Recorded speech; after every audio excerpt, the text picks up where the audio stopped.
पूजा जी दिल्ली से। राधे राधे महाराज जी। महाराज जी, जीवन में कई बार परेशानियां आती हैं तो लगता है हमने कभी किसी का बुरा नहीं किया, फिर ये सब क्यों हो रहा है? अगर ये पिछले जन्मों का है तो इस जन्म में कर्म क्यों फल मिल रहा है इसका? मतलब क्यों? फसल आपने बोई है तो काटना आपको ही पड़ेगा, कोई दूसरा थोड़ी काटेगा। आज कत्ल करता है, 10 साल मुकदमा चलता है, 20 साल की सजा होती है। कानून व्यवस्था है। ऐसे ही हमारी भागवतिक कानून व्यवस्था है। भीष्म जी सरसैया पे पड़े हुए हैं और भगवान से कहते हैं कि मैं 70 जन्म तक देख रहा हूँ अपनी दिव्य दृष्टि से, मैंने ऐसा कोई पाप नहीं किया जो मुझे ये दंड मिले कि 6 महीना बाणों की सैया पर। तो भगवान ने कहा 100 के ऊपर चलो। एक बार आप राजा थे और एक सांप को उठा करके बबूल के पेड़ में बड़े बड़े कांटों में ऐसे डाल दिया और वो 6 दिन तक तड़प तड़प करके मरा। उसी का परिणाम आपको 6 महीने बाणों की सैया में। तो एक बार किसी एक आदमी का कत्ल किया तो उसको 50,000 जुर्माना या 1 लाख जुर्माना और आजीवन सजा, क्या दंड मिलते हैं? नहीं मिलते। तो हमारे तो न जाने कितने पाप हैं। अब कौन ऐसा शरीरधारी है जो झूठ नहीं बोल रहा? कौन ऐसा शरीरधारी जिससे पाप नहीं हो रहा?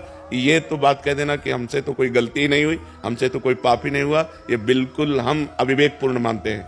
नहीं, ऐसा नहीं है।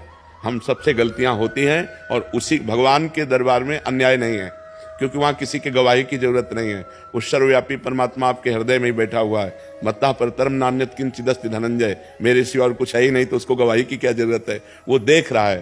तो हमको बहुत धैर्यपूर्वक चलना है। देखो, हम कई बार बता चुके हैं कि हमारे शरीर की रचना 2 कर्म से हुई है, पाप और पुण्य। दोनों के मिश्रण से मनुष्य शरीर बनता है। केवल पाप से यातना देह का निर्माण होता है जो नरक में मिलता है। केवल पुण्य से देव देह का निर्माण होता है जो स्वर्गलोक, मारलोक, जनोलोक, तपलोक, सत्यलोक आदि में। लेकिन मनुष्य लोक में दोनों मिश्रित होते हैं, पाप और पुण्य। तो जिस अवस्था में जो हमें दुख मिलना है वो कर्म हमारे ऊपर लागू हो जाएगा। अगर पुण्य कर्म लागू है तो हमें सुखद अनुकूलता प्रशंसा मिलेगी।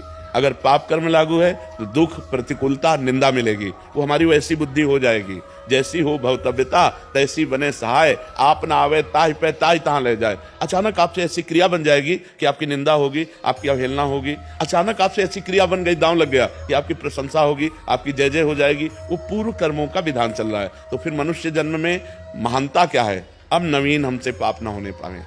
अब नवीन कर्म हम ऐसे ऐसे समझ समझ के करें कि हमारी आगे की जो जन्म हो या आगे जो हमें मिले वो बहुत अच्छा ही हो, पाप कर्म नहीं होने चाहिए।